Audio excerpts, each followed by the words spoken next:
just to let you know, we are recording now. Amazing. Better late than never. Okay, fantastic. I'm just finishing my bit of shenanigans.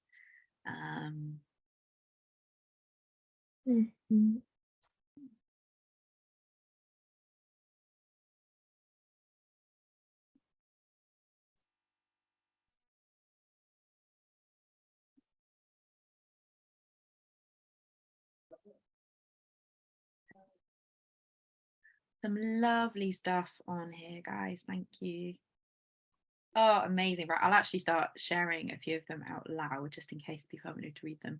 Spring is blossoming an own planet, empty street, freedom. Amazing. Thanks, Aaron. Spring is arms and legs and eyes. Spring is a body. Ah, yes, I love that. That's really fun. Spring is sunflowers and incense and dew. Spring is yearning. Guys, you sound so poetic, man. Spring is lush and frilly and tall. Spring is fragrant. It's so true, Helen. Absolutely amazing. Spring is wind and trees and leaves. Spring is rebirth. Saba, I completely agree. Spring is dandelions and bees and long lawn. Spring is sprunging. That is, do you know what? That is so true about the long lawn. Like I always try to avoid like mowing until the last possible moment. But I had some lovely friends come and help me with my garden at the weekend as a birthday present, and also just in general. I was just like, I need help. I also want to hang out with you guys. And they were like, it's fine. So they came over on my like the day before my birthday and helped me mow my very, very long lawn, which was really sweet. And then I fed them afterwards, I would like to point out. Okay, cool. So spring is fluffy and squeaky and lusty. Spring is insatiable. I love that. I love the kind of like putting together of like fluffy and squeaky, which makes me think of lambs, and lusty, and it's like so true. Like the whole world is just there like, I must mate, which is very funny. Okay, spring is insatiable. Spring is blackbirds and buttercups and puddles. Spring is beginning. Amazing. Sarah says spring is sand and raincoat and dog. Naira says spring is cherry blossom, rain, birth. Spring is love. I said spring is brother and bluebells and an empty house. Spring is grief. Etna, I'm so sorry if I've said your name wrong. So spring is swallows and bats and blackbirds. Spring is big. So true. Spring is light and warmth and growth. Spring is this. Spring is light and life and greenness. Spring is hope. Spring is creation and evolution and solution. Spring is existence. Damn, we're getting deep, man. This is amazing. All right, if you are back, guys, from your break, if you could kind of turn on your video or just like do a little like emoji wave or something, just so I know you're all back, so that we can kind of start the second half. That would be amazing. So thank you so much for doing that. Don't worry, we're going to put that together into a poem that we will share at the end. But obviously far more exciting right now than our shenanigans is having our fabulous headliner. So whilst we get ourselves sorted, let me tell you a bit about our headliner. Very exciting. So Prerana Kumar is a writer based in London, but with strong ties to the Northeast, where she studied and performed. She holds an MA in creative writing from UEA and won Rebecca Swift Foundation's Women's Poet Prize 2022. She was also shortlisted for the White Review Poets Prize 2022 and has been published in The Telegraph, Magma, The White Review, Fruit and Bath Mag, among others. Her debut pamphlet, Exora, is forthcoming with Guillemot Press in May 2023, and I'm astonished that she suggested she'd come and hang out with us tonight. So thanks for coming, and everyone go absolutely wild for her as she comes and shares her work. Hi, everybody. Thanks for having me today. I was just saying earlier to Rue that TWP was one of my first gigs I did with TWP, and so I have a lot of fond memories, and I'm really thrilled to be here. So yeah, let's just jump straight into it. This is the first reading I'm doing since my pamphlet's out for pre-order. It's here. It's called Ixora. And so the first couple of poems I'm going to do is straight from there. The pamphlet deals a lot with like complex generational inheritances, gendered violence, gendered expectations, and memory and things like that. So the first poem that I'm reading is about a garment called a sari, and for those who don't know what that is, it's a long piece of cloth you can wrap around your body in different ways in South Asian culture. And while it can be really ritualistic and beautiful, it's also quite violent in terms of if you think about the lived realities of women who wear them. And so I wrote this poem exploring that complicated inheritance. Legacy story, drape. The first time I saw Nani drape a sari, Tusar silk shrouding each sorrow, was Mama for her brother's wedding. Afterbirth scars silvering the gauze into thick pleats. A fountain of women line their gums with saffron before worship. It's modest, Nani says, to hide how a body flays in some kinds of light. At least they see swaying. At least they see less wound. Legend is that dancer Draupadi, who might have been peeled by 100 swords, was cocooned instead in yards of velvet, woven from a kind god's hands, until he crumpled into her spinning, and then began the first unseaming of her stitch. Isn't this my first full drape at 15? My papa clapping a table as Uncle Ramesh said, carve up my weak body if I look at him wrong. Isn't this a man in England asking what a pleasing skin tone might blush like? Answer, purple mouth, amber spit, each mud girl color a kind of bruising to hide the darker goats, led to the woods first by ceremonial scarves before their darker bleating becomes meat water in the air. When asked if I'm north of the Deccan or south of the plateau, I say 4 languages grace my waist stuck. Yesterday I soaked through my bandages and laughed until all my anklets welted in threads.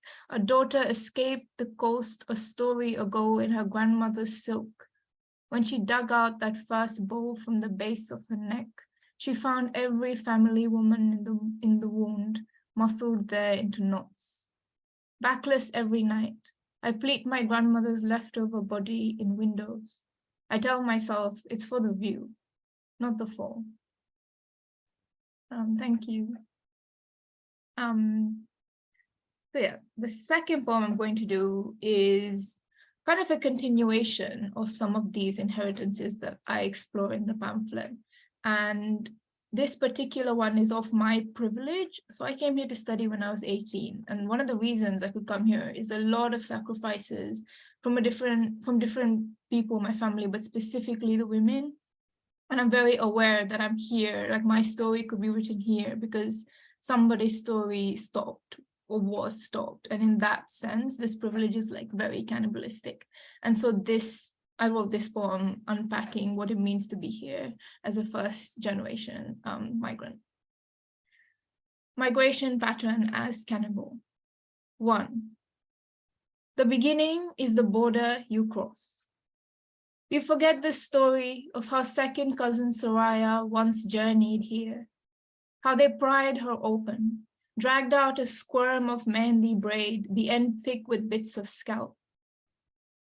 Her mother was said to be disappeared on the continent, 2 weeks after cousin Soraya heaved her body across the border. Fat with her family, a guard laughed as he stamped her, the braid splitting in his palm. 2. You throw up at puja hour when the second kavali plays, daggered enamel, twisted ankle bone. Later in the bar, you want for things from another country's childhood, silver kites, silk scarves, an uncut butterfly the color of monsoon. Your grief is heated, worming under the last layer of your skin, your body an inverted burrowing. 3.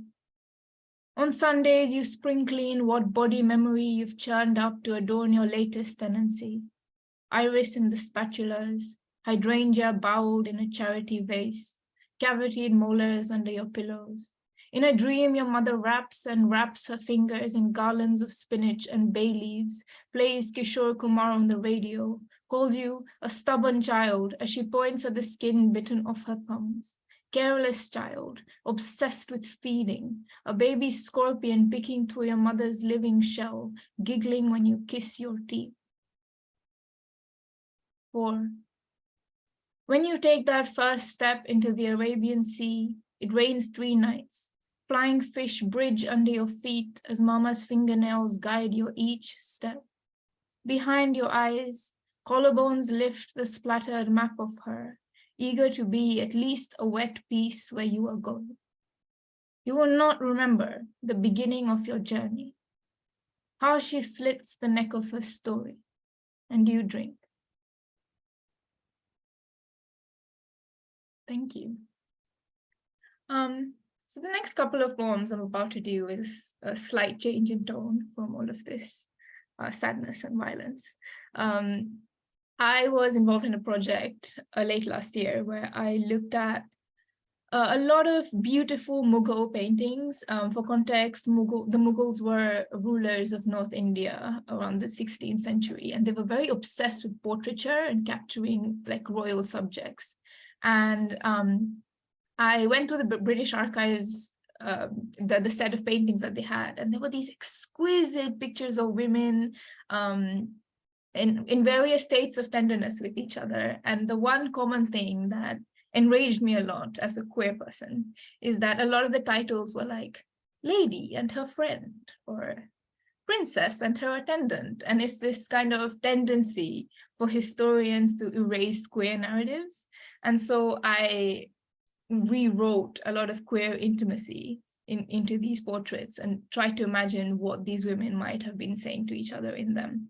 And for context, the first one, the painting was called Ladies Bathing on a Terrace, which obviously sounds very domestic and dry, but they were actually kind of draped over each other and, you know, bathing each other. And so I kind of wrote this to try and bring that tenderness to the forefront. I only trust you to draw my bath. I have been steady all day in court, in the face of artifice, but with you I have giggled in our bath. You, curly-haired eel, spilling playful reels of iris ink and so deceitfully nested, bursting against your neck, a hook of branches. Between us is only the warm mercy of lilac, a cluster of cinnamon stick, chandan, lemongrass. We do not speak of the grain of perfume dripped carefully between our chests, an unfinished, treacherous bow.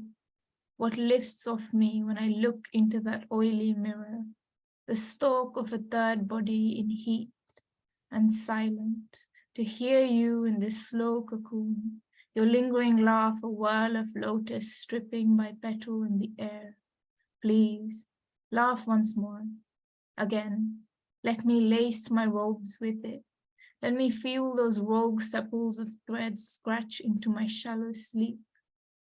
The language of flowers can be a slow rot of what I must face in my bed, but still, it is no use to whisper which wind parts the willful bush in my chest. You will not rest your head here after the last drop has drained away.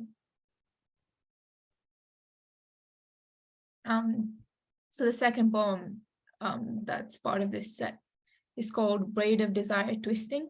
And it was the painting that inspired this poem was titled A Lovelorn Lady. And for context, it was two women sitting on a near a window. One of the women was braiding the other's hair and she was looking out into the distance.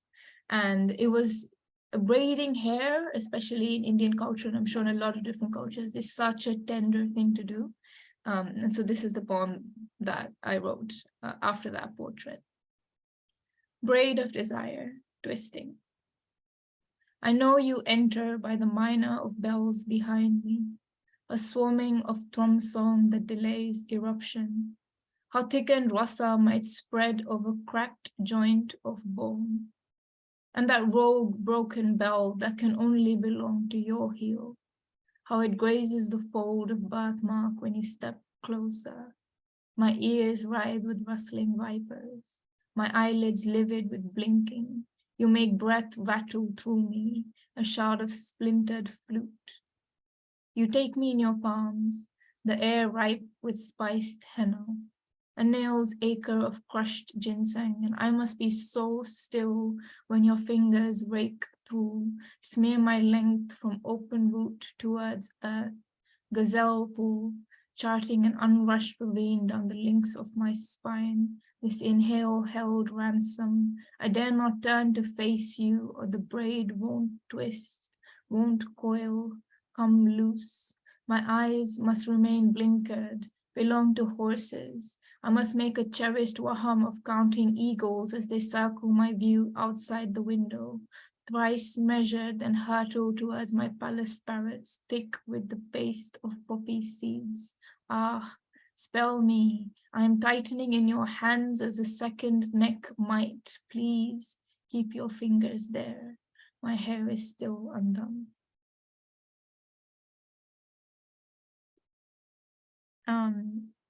So the next two poems I'm going to read to you are also from my pamphlet.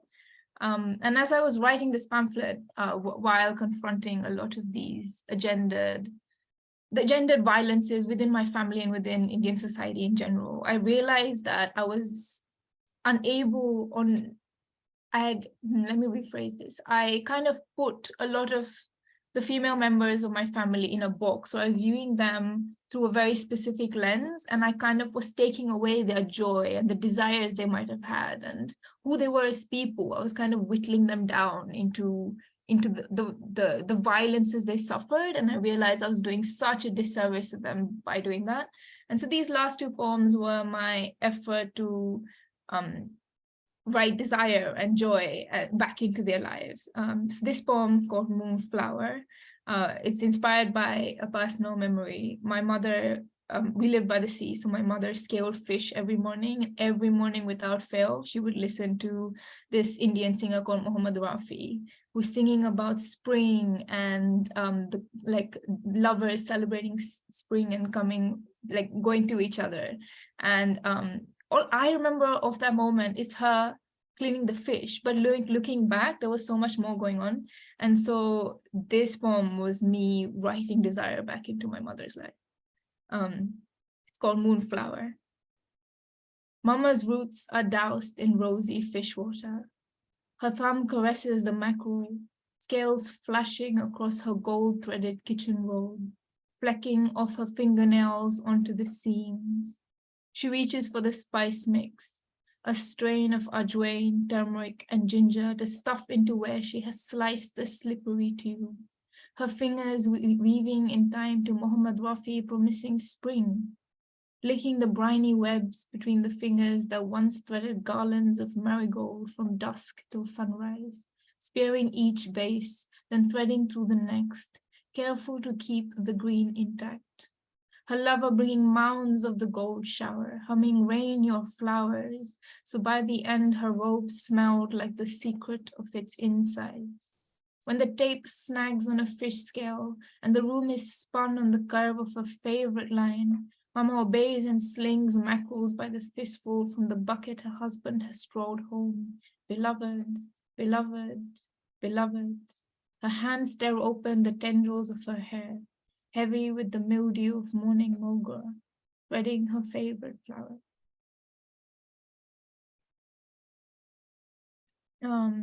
Yeah, and the last poem I'm gonna write, I actually struggled to find a poem to end the pamphlet, and I kind of sent some of the poems to my mother, and we had a phone call where she says, she said something that made me cry a lot and then write this poem. So she said, I've tried, but you always love me differently in your dreams.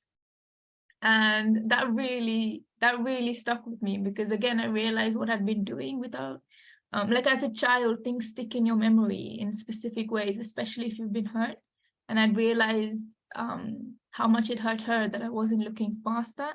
And so I wrote this poem out of that phone conversation, and it was the perfect poem to end the pamphlet with. So it's called, I Rewind the Second My Mother's Girlhood Breaks. I'm below her when it happens. She lets go of the banyan's hanging roots, her body launched into Bulbul's arc on the upswing, so many Ixora blooms clouding through her cheeks. My mouth wants itself a perpetual hole for laughter to cocoon. Please, let her rise, let her rise, let her nest into joy. Let her believe her bones remain bird hollow in this wind that smells of rose milk. Let her hear the grinding of cardamom, a sparrowed lullaby humming the weeds. But here comes the slow fall, her shoulder in fragments which quill straight for the thrumming of her chest. I refuse her inheritance, resent my egoed clavicle, the rasp in its turn. I want selfishly for grace, bitter even when she takes care to play me her cleanest whistling. How she crawls through her father's carpets, whispers Udan 12 times, rubs the small of her back into intimate feathers. How she tucks old quills into the chadar of my forehead, a fresh hatchling throwing its first chirp into her filling mouth. She is sorrowed when she brushes my hair. I tried, but you love me so different in your dreams. And I'm treacherous to forget what unravels in the afterbreak. My mama thrown against the sky, cresting in her stubborn laughter. Keep her there. Thank you so much for listening to me today. I could not look at all of your very generous, lovely comments in the chat. But I think I saw someone asking for the art poem, so I'll stick some links in the chat in case you'd like to pre-order my pamphlet. It's out with Gillimore Press if you're interested, and I'll also stick a link to the set of art poems that have been published online as a portfolio.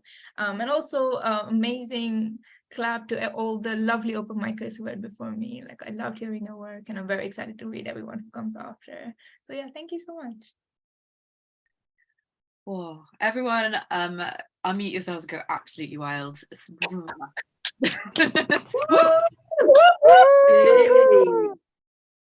Dude, as soon as I heard Kishore Kumar and Mohammed Rafi, yeah, you have my heart right now.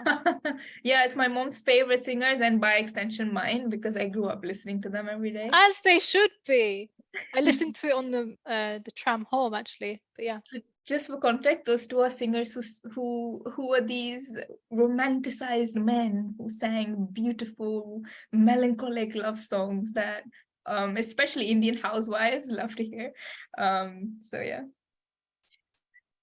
Wow, just thank you so much for sharing that. I'm not ready, but also I am so ready because we've got 4 amazing open micers to finish off our evening tonight. So everyone, pick up your hearts because they're probably somewhere around your feet. And let's go into Sandra. Sandra, are you kind of here? Can you give me a little wave? Hi. Amazing, fantastic. All right, so Sandra, I'm afraid I don't have a bio from you. So everyone, this is Sandra, and she's going to share some amazing stuff with us. And yeah, take it away, my lovely. Hi. This is a poem that I wrote during a Thriving Women's session, and we took some traditional tales and tried to bring them up to date a little bit with certain commentary. I've called it Close Encounters, although I'll probably change that.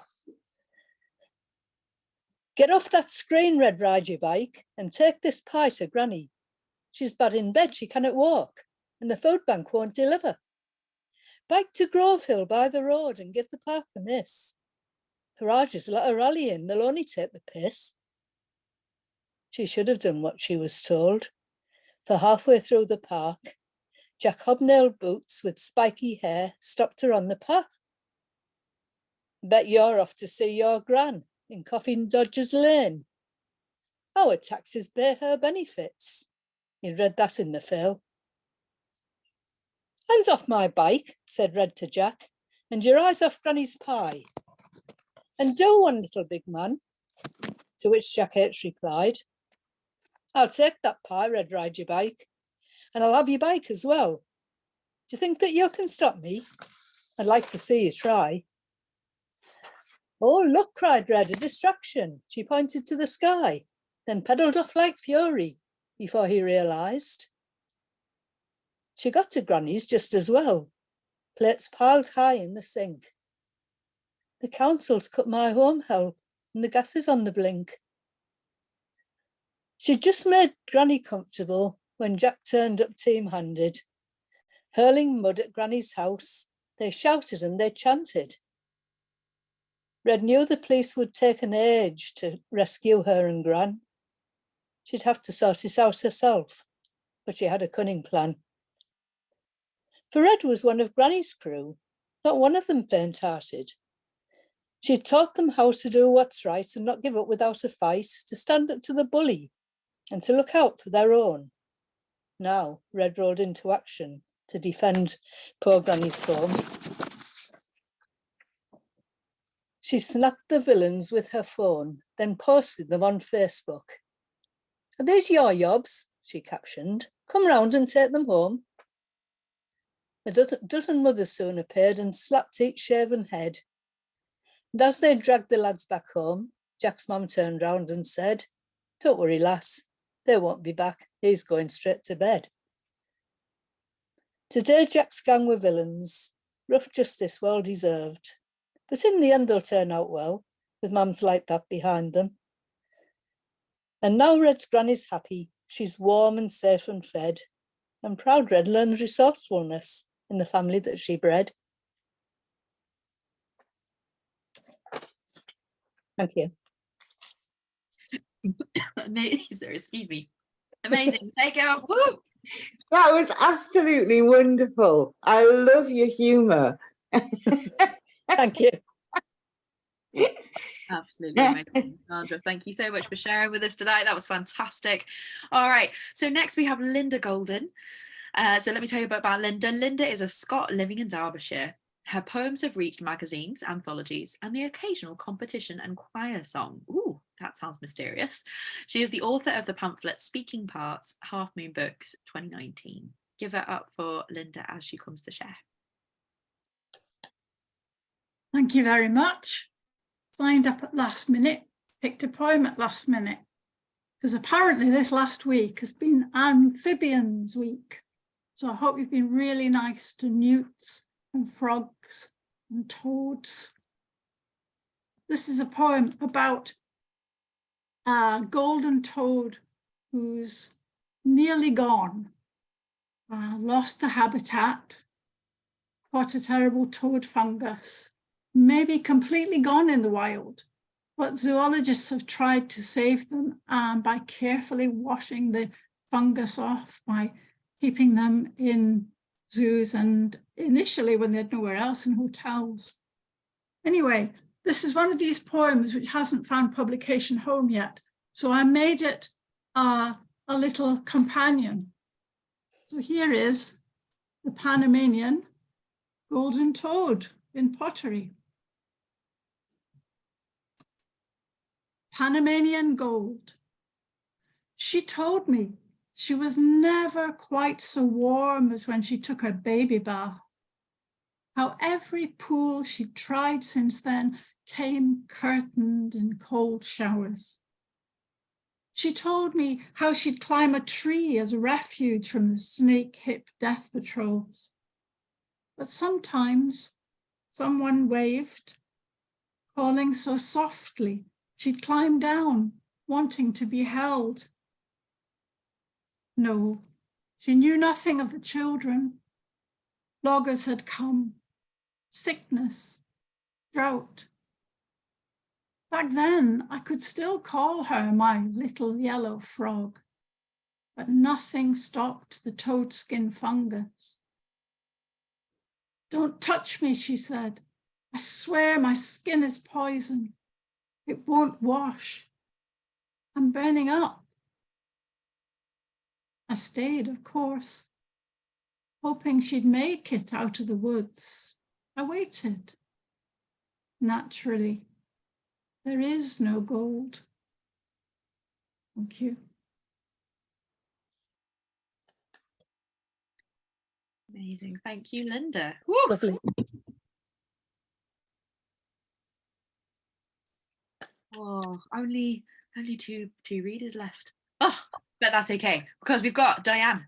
Let me tell you about Diane. Diane is a kick-ass matriarch even. Her writing is homely and from the heart with a punch of woman on a mission attitude with northern gusto. Her work has appeared online and in print in various publications. She enjoys script writing and her words have been on tour around the north. Ooh, Diane.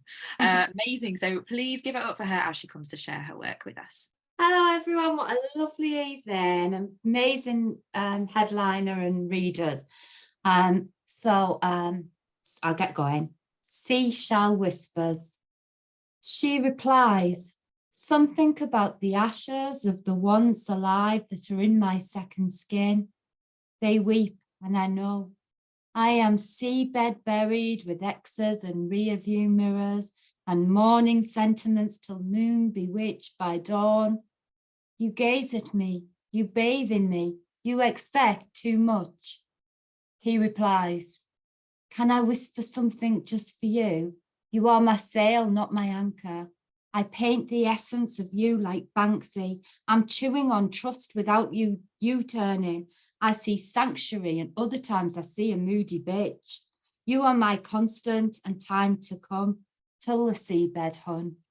Thank you. And then I thought I'd bring some Teesside in because we were talking about Teesside at the last. So I'm going to introduce the people that are not from Teesside to Peg Powler and Nanny Powler. Creepers. Who can't speak of the Sneewy Peg and Nanny Powler? River Tees is still owned by these hags. In the blanket of water, right on the rims they run. Algae, dragon hair, bogeyman green, dragon nails, watery green notes of sage. Peg Powler, bubbling throne suds are still noticed, and generations of young are warned to stay away from the river ledge. Should you fall in, she would chew on your dry land legs. Wrist, collar, bone, bruise, shoe. Nanny Powler's charm of the mermaids. She owns all the fish in the Tees. Bare-breasted siren shrieking as she lures the unwary to their doom. So stay away from the river ledge. She embraces you with her rage and tastes every inch of you. Wrist, kiss, heart, float, sink. Thank you.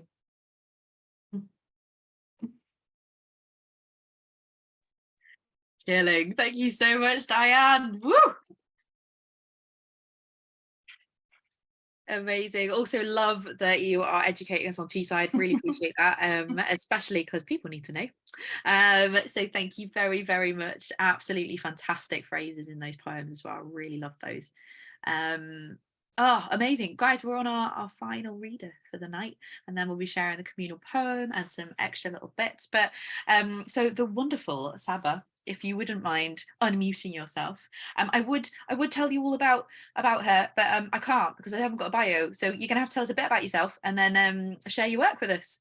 Yeah, of course. So I'm Saba, I'm 23. I graduated from Manchester Met in July of last year. And I have published, I think, 3 poems in a Islamic charity that I used to work at in a call center.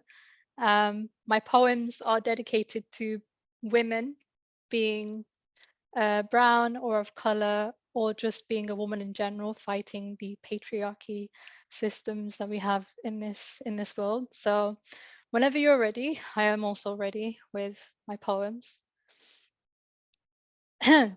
Confessions. To the one that carried the same weight as I did, how unfortunate it is that we paced the path aligned with fresh grass only for it to grow thorns instead. Roses to my left, hand in right pocket, feet swept through red, riddled with voices echoing blood is thicker than water, blood is thicker than water. The notion blood is thicker than water is false. Like the stream ahead, water runs through where blood will stain dry, and I cannot help but soak myself in the thought of you and now the mosque. I had gone to the mosque not to meet God but you, attended talks listening not to preaching scholars but to you, thinking we were sisters more than best friends. Oh, how they didn't know that I died inside for you. So to the one that suffered the same as I did, I don't need lavish comfort, promise rivers of honey, milk and wine, but a kiss on your lips that only after death seems heavenly. The next one, whenever you're ready. Tribulation. Ephemeral be life. Ephemeral be the daughter, the sister, the child turned wife. Ephemeral be the scars, the chains, the black-milled restraint that left her corpse a bloody drip. Ephemeral is their sin that from tears did one whip the 17,000 nerve endings from a raised palm pulsating. I deserve to live, she deserves to live, we deserve to live. So come as you are. Come broken and battered after hands that let you fall into the ribcage that found its way to constrain the ever-flowing parts of you and your mind and your fight with legs tied. Come into a world with rebuilt outlines, an echo exposing remnants left behind. Come stained, come shattered. Fear no fate as you arrive with every fabric of yourself.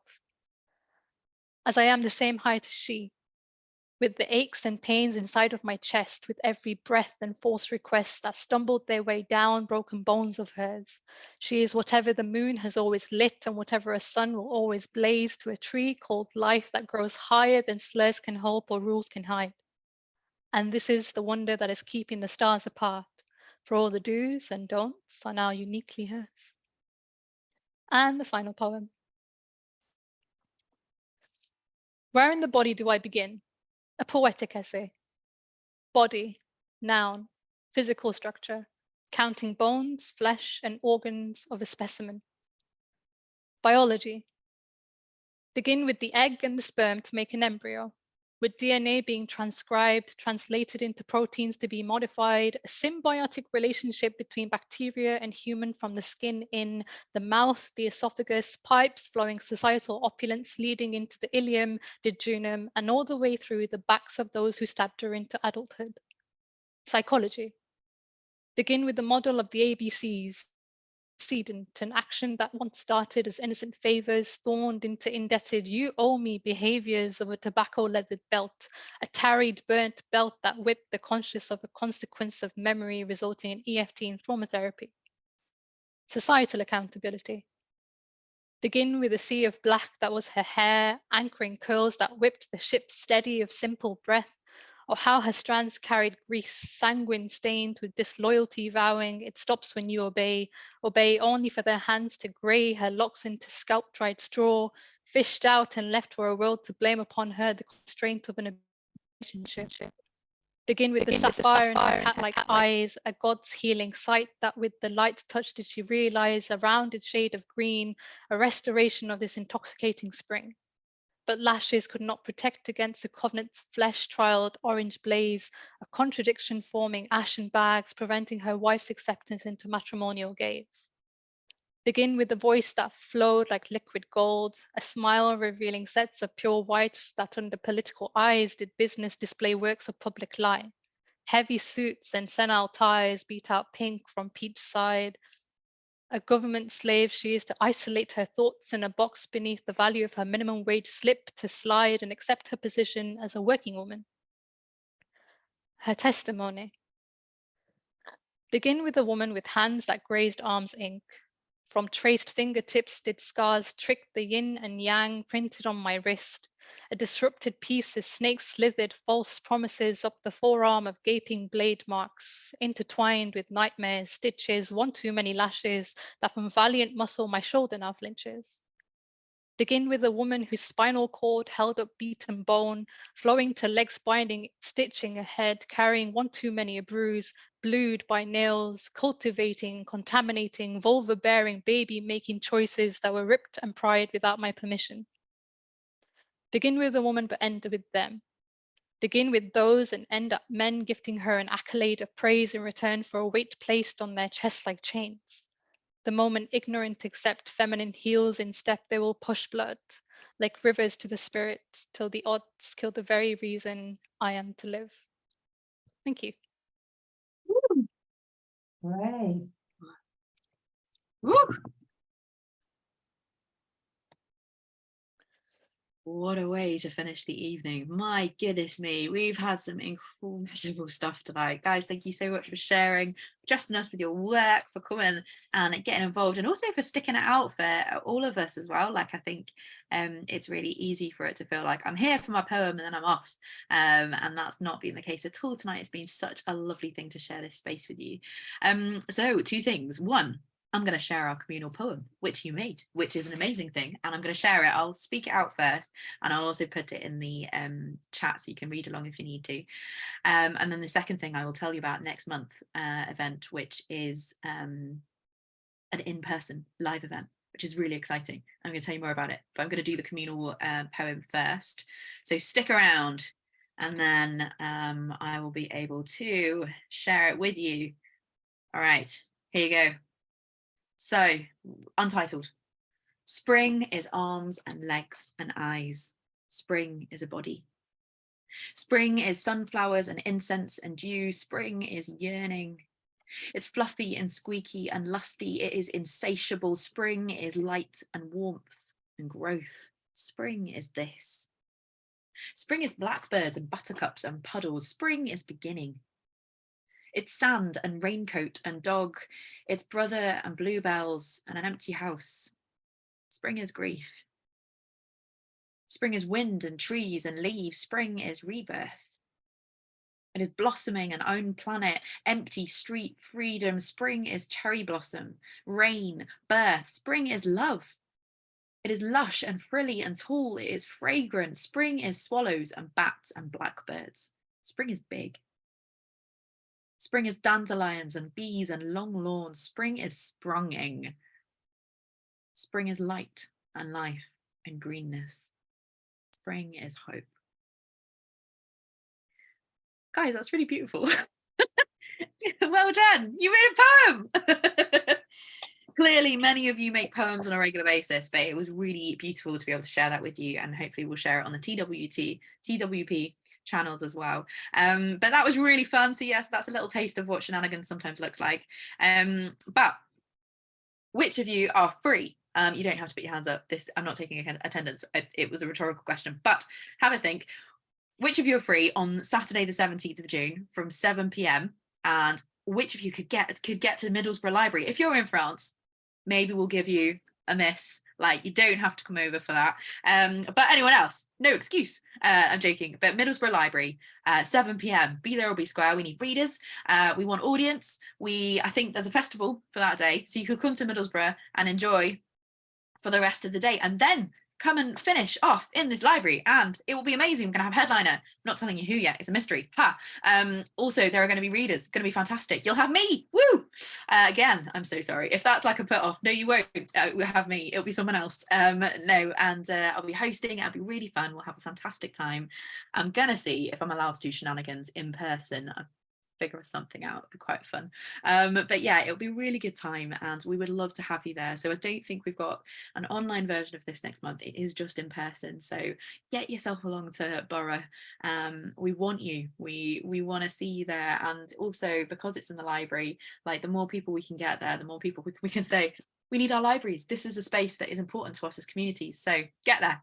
And I think, oh yeah, my last request, as we've got time in this last 10 minutes, we never have time usually. We always run over, or at least it's all very kind of squishy. We need some testimonials. So if you've had fun tonight, or if you haven't, I mean, I guess you could put mean old testimonials down, but interestingly, we're probably not going to quote those on our channels. But if you could say what you like about the night and pop it in the chat, that would be amazing, because we want to tell more people about it and share it and let people know they should definitely come. And what it is about TWOOMPH that is fun, and yeah, a good night if you've enjoyed it. If you haven't, that's absolutely fine. You can just sit here and stare at me for the next 10 minutes. I'll be game. I hang out with young people. I'm scared of nothing. So yeah, and that would be much appreciated. I would really appreciate that. And then yeah, feel free to unmute yourselves. We have time, like we can chat for a few minutes. Let us know about stuff that you're up to. Like, I want to know, are you up to a project? Do you have chapbooks? Do you have plays? Are you going to be I don't know, speaking Shakespeare in the street soon? Like, what are you up to? Like, tell us all. And yeah, we'd love to know what you're up to. So pop it in the chat, tell us out loud. Yeah. So just to clarify with the testimonials, do you want us to put it in the chat now, or talk about them, or just have a general? That would be amazing, just because copy and paste is so much easier, man. Like, I would happily, Diane, I would happily have your face and like a clip of your voice talking the testimonial, and maybe we'll think about that, but also it'd be helpful to chat. Thanks. Okay, fab. So Bart, what were you saying? Sorry. I was just going to say, it's been an absolute pleasure to be in the company of such wonderful human beings, and I have never felt so related to and relatable in a very long time. And it's just been a great environment to be in, and I'm very thankful. Tentative on June, however, I will try my utmost best. I also forgot to say that I don't really share my poetry much. However, I do have an Instagram, and I will pop that into the chat if anyone wants to give me a follow on socials, and to keep in contact, because you guys seem really cool. We think but we think you're cool too. Thanks very much. Oh, It's been thank you. tonight. I was gonna make a dad joke when Rue was like, "Are you guys free?" I was gonna say, "No, I'm actually expensive." Yeah. You have no idea how much I would have appreciated that. That is all my humor. You can't just say dad jokes. No, that is my humor. It is all humor, and it's fantastic humor, and it should be appreciated. So yes, all the dad jokes, all the puns. I hang out with a whole bunch of teenagers on a Saturday, and they are a little group, like they come on purpose, like voluntarily on a Saturday. I'm always amazed, but they've had to get used to me, and like they're just like they don't even like react. Some of them even laugh like when I do puns and stuff. Now I'm making a difference in this generation, people. It's gonna make a change. All right, amazing. Oh, there's some lovely testimonials in here. Thank you so much. And also people are actually sharing their handles, which is lovely, because I really love staying in contact with you all. I love hearing your stuff. It gives me joy. I don't know if that comes across, but like I enjoy these nights. They give me life and joy, and I think they're really powerful. So thank you so much for sharing. Thank you, Rue. You gave the event joy with your hosting and life. Yeah. Absolutely. And thank you to wonderful digital producer as well. Oh yeah, Yes, Yes. incredible tech absolutely. wizard Hamara. Mashallah, mashallah, tutu. That's the best. Thank you so much. Thank you, everyone. Right, so Yeah, the slides were amazing. I've never seen slides like that before in an event. They were Yeah. so beautifully done. Thank you. It's all Canva, I'll be honest. I'm just like cheating through that. Oh, Canva's great. Yeah, I ran out of my free subscription though, so I can't use it anymore. Mhm. oh well, you can. Yeah, you You have can. to Yeah. pay for it. No, you can use. Oh. There's 3 sections to it. There's stuff that you have to pay for, but I think I'm using the free one. I'll be honest. Yeah, you are 100% because we're cheap. Oh. We have no money. Yeah. I'm cheap as well. Everything I use is free or a trial. So it's free, but it's just basically every time you use like it will tell you there's like a little crown on the elements and like graphics. You can't use it without paying, but there's a load that's free, and I use it all the time, and I great. just stick with the free stuff. So yep. I'm just adding everybody right now. That's all I'm doing. That's what I'm doing. Which is very How slow. sad's this? I'm trying to work out what my Twitter thing is. How do I know my Twitter, my Insta? Where will I find out what I'm actually need to? I'm doing exactly the same thing, Diane. I'm like, So I can feel like a right granny. Like what? What am I if you doing? go on your Okay. profile on your phone, it should just say in the top right corner, top left corner, sorry, that what your actual username is. Okay, right. I'm trying. Oh, Northern Matriarch. I like that. I must have Northern matriarch. We love that. I Yes. know. I must have had my brain working that day. Very impressed. That is amazing. You know who the technical whiz is. Humira's been the first to follow me. Thank you. Oh. I Yeah, just like- followed back so quick. Amazing. Also, if you need, like me, maybe don't have like hands that work very well and you can't go very quickly, then you can save the chat and do it at your leisure. So that means that you can kind of find all those amazing links that Prerana and various other people have shared, and you can just look at them in your own time. So there's no rush to kind of get it done before 8 o'clock when we leave. So I think. Oh, I've spelt it wrong. Sorry. Oh, it's fine. It's not live.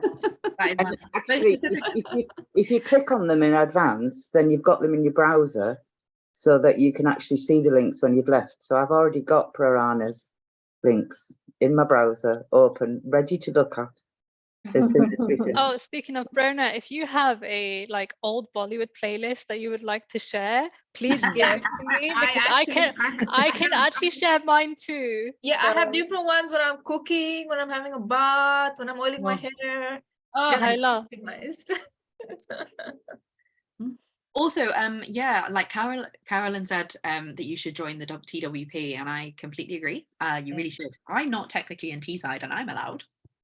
So I feel like everybody here should be on the TWP. Yeah, 100%. Like it's just basically a collective of people who love encouraging each other creatively. That's it. Like you don't have to be published. You don't have to be even actively creating all the time. Like all of us have like dry spells, but it's just like It's so lush, and they do lots of stuff in person, which I can't often get to because it's a little bit further away from me, but there's also lots of stuff online, and it's really good. You should check them out. I should probably put a link to our stuff.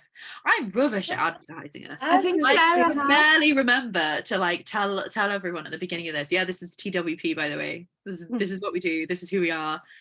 Yeah, sorry, but yeah, Humera, if you can add anything, that she's already, oh man, so on it. Sarah, legend, thank you. What would I do without you guys? So there you go. Prue, can I ask a question about the library events? Yeah. Is it just poetry that you're looking for? Because I'm not really a poet.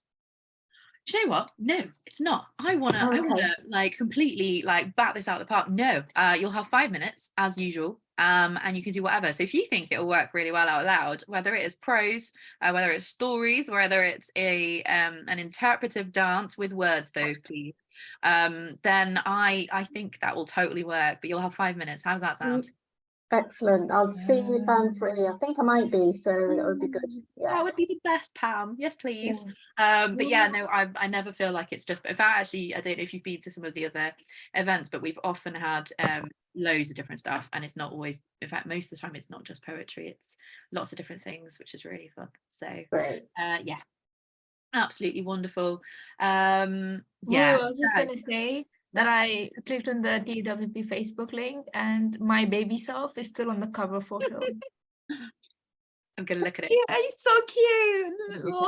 How old I was 18. Oh my word, so little. Okay, cool. That sounds amazing, and I'm gonna go look at that. Oh god, okay. Yeah, 100%. That's wonderful, and yeah, guys, we've had such a lush time tonight. We're not gonna like immediately stop in the next 30 seconds, but just to let you know, you can start leaving if you would like to. It's been an absolute dream to have you all tonight, and I hope this has brought a little bit of light and life and love into your living room or spare bedroom or wherever you are right now. And if you haven't had your tea, go have your tea. And Thank you so much. Bye. thank you. Thank you so much. Good night, everyone. Bye. Bye. see you later. Rue, I've got a question. You can give me a question. What's the question? Is there ever going to be anything from TWP in relation to people actually getting published? Oh, great question. I'd have to ask Sherston, if I'm honest. Like, I'm just a little host. We do talking behind the scenes, but I'm not aware of us kind of publishing anything specific. I've been like looking and keeping an eye out, thinking that maybe there might be. So not necessarily is the answer. Like, I think most of the time we're kind of encouraging or trying to like give each other, like lift each other up to try different other opportunities. You know, the Rebecca Swift Foundation? No. Oh, okay. So the Rebecca Swift Foundation does a Poets Prize each year, and there's lots of other stuff to kind of do with that sort of thing, and we can encourage and kind of support you to apply for that, but there's so much stuff around. So I think you are a part of the TWP, aren't you? I am, and I've been writing poetry since I was a small child, but I've never shared it before. So I've got like books and books full of poems. I've never actually spoken, so I'm sort of curious as to how you go through the process of actually, I was really impressed, Prerana, when you said that you have yours published. I was like, oh wow, so I was just curious. I just thought maybe there might be at some point some plans to do something of that nature. Oh, well, I will feed that back. So Sarah has just said we had a publishing workshop last year or year before. So I think that does sound like something we could do. We could kind of give you a little bit of background or behind the scenes stuff about like, how do I go about like approaching publishers, or like where should I even be looking to kind of get stuff, or how do I even edit a collection, because I think a lot of the time with that, like, we've got all this work, but like, how do I put it together, like how do I tell a story, all those things. So and also ethical publishing, because whenever I look at the publishers and then I look at what they do and who they publish, I think, oh my God, I can't go there. Yeah. That's totally fair. So yeah, so there's some stuff around. I'll chat to Sherston and Sarah and all of them, and I'll feed it back. But in terms of actually like publishing collections, I don't think, or like of individual people, we won't ever be doing that. I don't think. No, I wasn't in. Because I we're not wasn't. pressed, Yeah, but no. I don't know. There's a possibility, I suppose, we could self-publish like an anthology or something. But I'll have a chat with them, and we'll see what we can come up with. Yeah. There's other places as well, like Dyslexia. I think that's Yeah. based in the Northeast, isn't it? Yeah, Yeah, They it do is. shows as well. Yeah. I just don't think my style quite fits with that though. I think, and that's actually really that you're already on the right road, because a lot of publishing is actually like, can I, you know, I check out presses, you check out publishers, like, is my voice there? Like, is it even something that they could stretch to? And often the answer is maybe no, and that's actually part of the whole process, is figuring out where our voice belongs. But also, there's lots of even micro presses that are really working to. I've just copied the one that like give a platform to different voices. So. Sarah put in. I've just copied Blueprint. I'm going to look them up now. All right. You have to find your gang, don't you?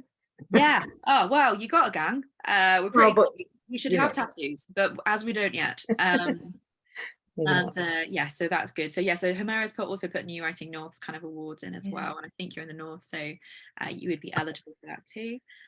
Yeah. Like, I hope it was encouraging, but yeah, check us out, and I hope to see you guys at the next TWOOMPH. Okay. Thank you very much. Bye, everyone. Bye. Bye. Bye, Sandra. Bye. Bye, Pet. Amazing. Prerana. I just wanted to stay and say a big thank you for having me. It was so lovely. Oh, I enjoyed it so much. Unbelievable. Like, I just, Oh, I just, you know, when your heart, like, I think feels big and fierce, and then like feels like it's expanded beyond your skin, and then it's kind of going. It's Can I have that in writing so I can? Oh yeah, sure. They'll be like, who is this nobody that is quoting for you? But like 100%, I will. I'll be honest, Prerana, when you finished reading Moonflower, I looked and saw Rue, and you had this big sigh of relief, like you just felt so satisfied by it. And it was I love that poem. Just such a beautiful poem. Yeah, it was like a journey to get to the point where I could write past pain.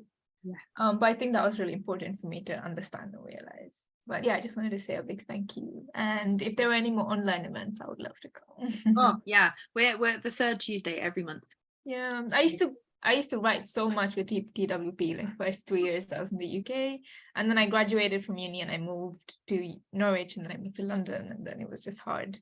But yeah, it was just great to come back and see Diane and Sarah and all the old people I used to know. Really and nice. The fact that a very embarrassing picture of me is still the cover picture. I mean, we can take it down if we need to, but also like I love that baby. It was my fishnets era, like to be like very regretfully. Oh, I mean, you're not discouraging me and looking at this. If that was your aim, like why would you say that? Aha! So much fun. That's not the back of my closet, I think. But time to bring it back out. Yeah, amazing. Yeah, that's incredible. So yes, it was really lovely. I'm gonna go cook some food now. But yes, thank you so much. Really appreciate it. We'll see you later. Thank you so much, Prerana. Take care. See you. Bye. Oh, my heart. I love her poetry. I just absolutely fell in love with her. Like as she was reading, I was like, oh my god, I'm so like amazing. Yeah. And I was actually quite surprised with Sabah. I know I was convincing her to come, but when she was reading, I was like, oh my god, your poetry is so good. So good. I hope you come back. Like, and all the baby queers, like I was just there, like, yes. I'll look after you. Well, I met her at a queer Muslim gathering that I'd arranged at ARC. So, and when she said she was a poet, I was like, oh, we've got this thing. Please come. Unbelievable voices tonight. Like, it was just beautiful. It was a really special night. Thank you. And also, I'm really glad that we actually recorded the second half. My goodness. Yeah, I'm so sorry. I absolutely forgot. I'm going to go and fix the settings and just make it automatic record. That will save a lot of I mean, issues. it's just for us as well. Like there are times when neither of us remember, like, and that's okay. But also helpful to have the safety net. Yeah. Amazing. Thank you so much for tonight. You And were thank brilliant. you did amazing, especially when there was like plenty of time left. Like let's have a chat, let's get on with this. Yeah, and it's it was always fun. Do you oh, need and also so many comments, amazing comments. I've just put them in the little show report thing, so I'll thank share that you. around. But I also got a direct message from Etna, which I'm just going to paste so you can save that.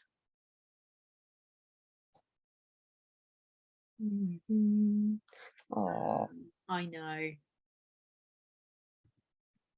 okay, I'm putting that in there as well. Oh, thank you. That was actually quite good, asking people, because yeah, I did have this vague memory of, oh, do we have a feedback form that we're supposed to give, and will anyone actually fill that in on the show as well? I feel like this works like every time. Like if people have had a good night, they're like on a high, and they're like, yeah, I will happily help you do the thing.